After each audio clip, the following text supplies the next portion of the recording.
So I'm going to start with the anniversary of the start of the First World War.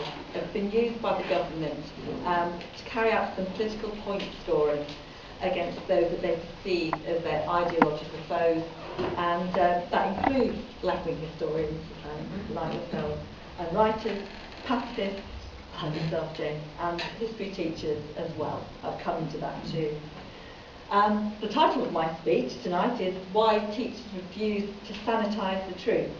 And so I'm going to be sort of mixing in with this, a bit about the role of teaching, particularly with regard to the teaching of history, and providing young people with the tools to control the future direction of humanity. And I'm also going to be explaining therefore why it's important that young people are taught to analyse the events of the past with an open mind, rather than through a narrow Anglo-centric perspective. The cause of the First World War being an example of how this can happen. So I've got a great little thing from somebody else here as well. As George Orwell pointed out in his book 1984, control of the past is often key to the control of the present and the future. And as you have heard from other speakers, there is currently an attempt going on by the right to revise our understanding of the First World War. And there is also an attempt by Michael Gove to control how history, as well as other subjects, are taught in schools. Okay, so teaching has an extremely important role to play in enabling young people to develop their opinions, as teachers will have some impact on the way young people think. Even if it's simply, and sometimes you feel, that that's simply listening to you and then thinking, oh, I don't agree with that at all. There will be some impact. It's therefore important that education is not about indoctrination, but is instead about ensuring that the next generation have the skills they need to decide what the truth is for themselves, as well as understanding the importance of ethical behaviour in a complex, overpopulated world. So it's very clear that our current Education Minister, Michael Gove, does not agree with me on this issue at all. Writing in a recent article attacking the left yet again, and this time for belittling the heroes of World War I, he wrote, which is why it is so important that we commemorate and learn from that conflict in the right way in the next 4 years. That in the right way is very telling there. The underlying meaning being that we all have to learn in the right way so we can all become good, nationalistic, Tory voting citizens who will not question the veracity of what we're being told by our superiors, whether that is the reason for going to war or the justification for cutting welfare whilst allowing the banking oligarchs to continue to award themselves huge bonuses. So history as a subject has a very important role to play in developing students' ability to make up their own minds about the truth, because it is potentially a very highly analytical subject. And so there is the opportunity with history to enable students to analyse the causes of war in the hope that future generations will not make the same mistakes as past generations. But it has been apparent for some time that in Michael Gove we have an education minister who is determined to make his mark by making radical changes to education in this country and by waging his own war against the teaching unions.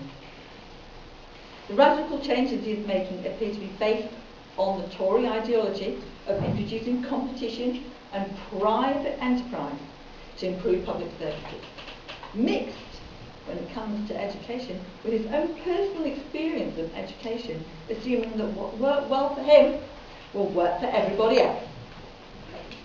Thus we have seen the introduction of free schools, the proliferation of academy chains run by large companies such as Harris Carpet and tax on pensions, and the abolition of the national pay scale, and attacks by Gove on teaching unions and educationalists, branding us all as the enemies of promise, proposing his so-called reform. The curriculum has not been safe from Gove.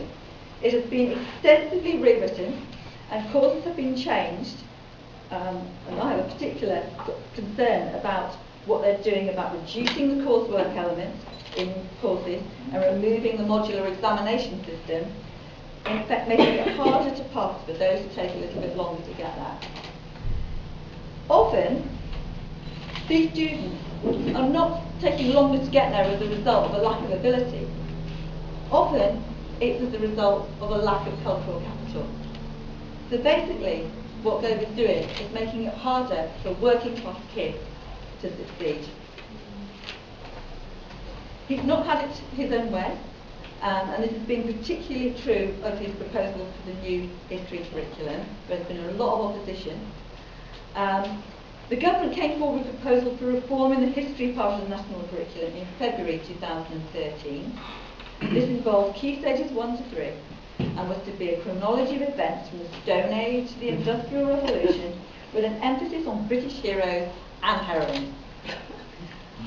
This clearly would have been anathema to any self-respecting history teacher. Although the curriculum did receive some support from where you might expect, the right-wing press and historians such as David Starkey, the rest were firmly opposed, including the former advisor to the government, Simon Sharma, who described the proposed curriculum as insulting and offensive. As a result, Gove was forced to back down. And while the new proposal brought out in July 2013 tried to maintain the same Anglo-centric perspective, they do now contain room for analysis and some freedom for the teacher to choose what topics to teach. There is no longer a defined chronological trek through the ages, taking no account of age or development of learning, nor a list of facts students will be required to recite. Okay. However, Gove is still there. And the essence of what the government and Michael Gove want to do is produce a curriculum which has at its centre the chronological narrative of Britain, which stresses political as opposed to social history, i.e.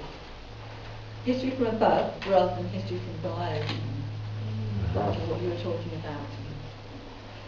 The new curriculum still contains as its first aim, know and understand the history of these islands as a coherent chronological narrative from the earliest time to the present day, how people's lives have shaped this nation and how Britain has influenced and been influenced by the wider world.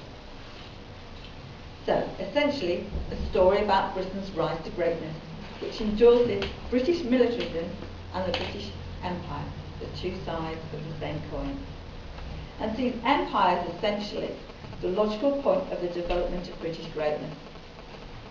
So, from that, you can envisage that we get how Gove would see it, lots of teaching about battles and kings and queens, lots of Agincourt, but no general strike and little opportunity for analysis.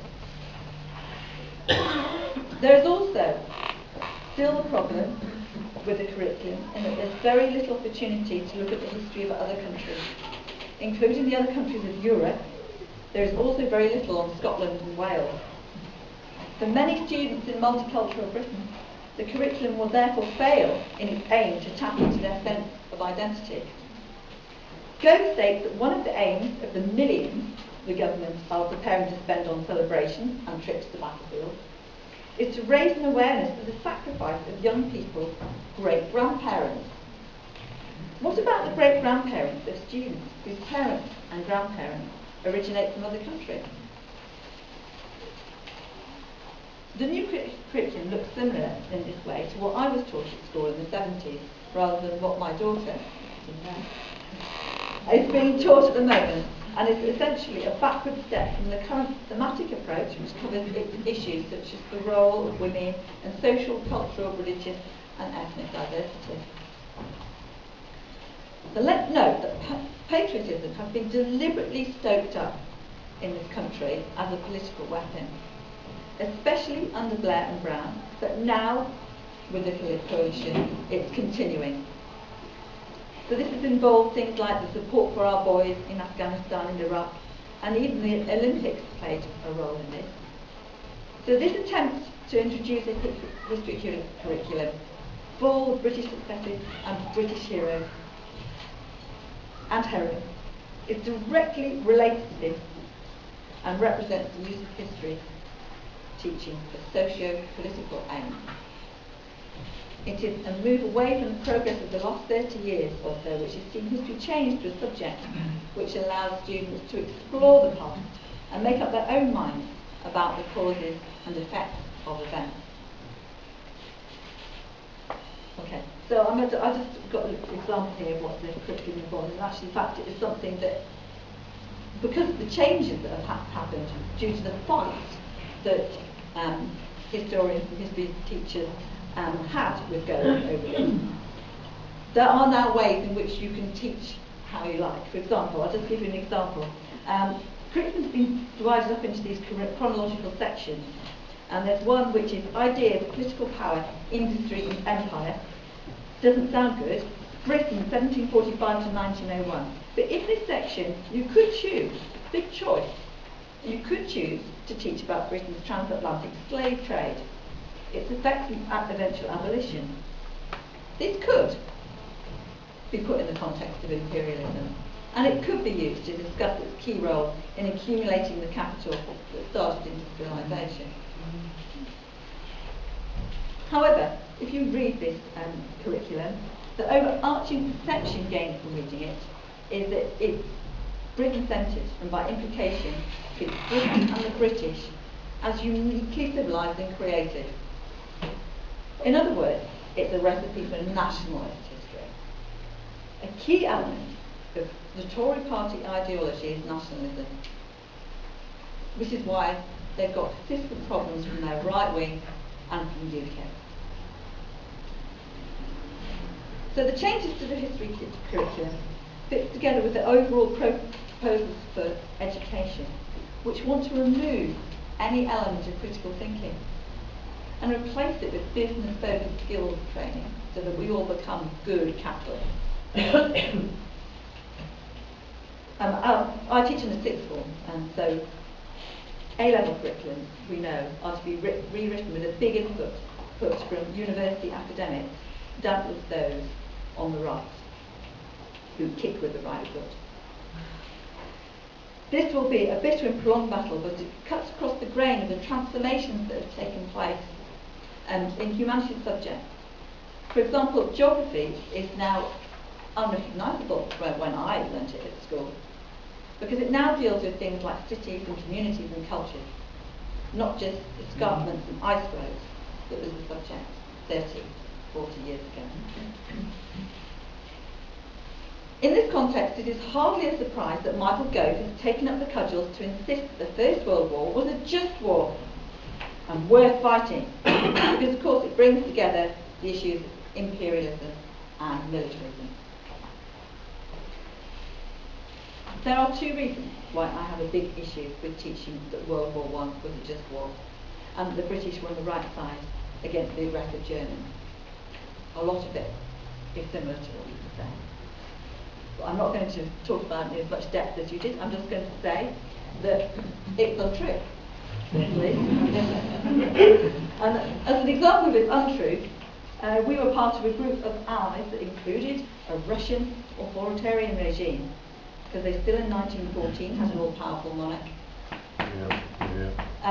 Atrocities were committed by all the expansionist European countries.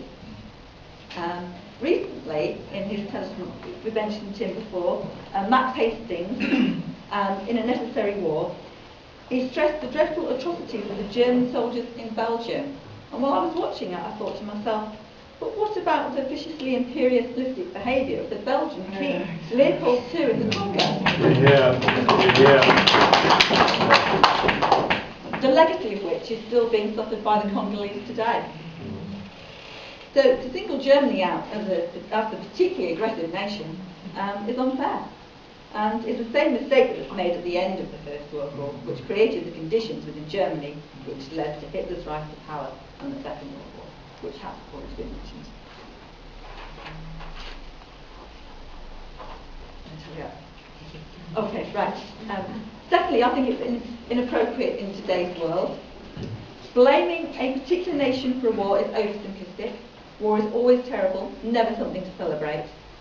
The study of war should not be about heroes and jingoistic celebrations about winning. There is no such thing as a just war. War is never just to those caught up in it. The myth of a just war is created at the time as part of the propaganda to ensure that it's supported by the populace.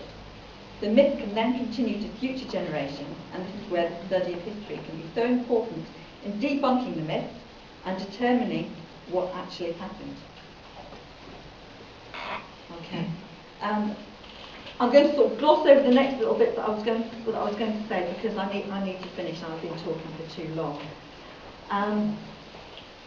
Okay. So I think part of the reason why right-wing nationalists are so keen to have all these celebrations, etc., because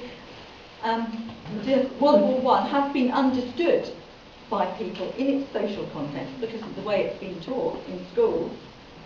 And this is a perception that people have, and it's not going to be easily shifted by the Daily Mail and the Jerry Paxmans of this world.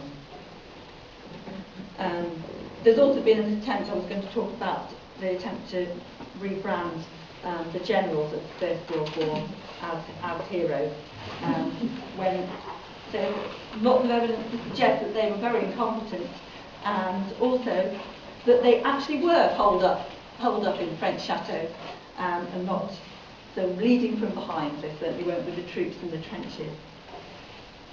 Okay, so at the end of the day, what I was going to finish with was to say that we have a duty not to sanitise the truth about war, but to teach about the horrors experienced by ordinary people caught up in war. There will of course be people who act bravely during war, but at the end of the day, war is about victims rather than heroes. And I just wanted to say at the very end that I'm a member of Left Unity, who's hosted this event. And Left Unity supports the NUT in its stance against government attacks on education. And in the founding statements from the founding conference, there are two statements that I'd like to just read to you at the end. The first one is, we are against the creeping privatisation of the NHS and education, the sell-off of the Royal Mail and the marketisation of the public sector as a whole. And we are for, very importantly, free provision of education, from nurseries to adult and higher education, the arts and all forms of healthcare. Thank you for listening.